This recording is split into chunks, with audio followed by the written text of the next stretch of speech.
ВМРО ДПМН 9 години ги лаже пациентите од истокот. Наместо ветената болница им изгради музеј на восочни фигури, рекоа денес на прес штипските социјалдемократи. На овој начин, тврдат од СДСМ, власта покажала дека фигурите од восок им се поважни од здравјето на граѓаните.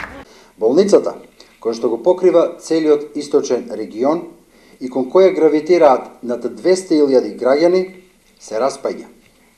Граѓаните од овој регион се лекуваат во мизерни услови. Во делови од болницата нема ниту грејење.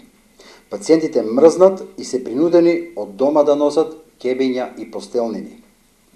И покрај тоа што власта на Груевски на болницата и даде статус на клинички центар, во неа не вложи ниту еден денар. Пред фактите и боговите молчат, а според СДСМ фактичката состојба била следна.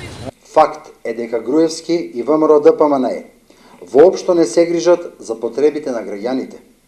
И сега, наместо да инвестира во подобрување на условите во болницата, владата на Груевски ги расфрла парите на граѓаните за музеи и восочни фигури. Ете така, власта на ВМРО ДПМН се грижи за граѓаните.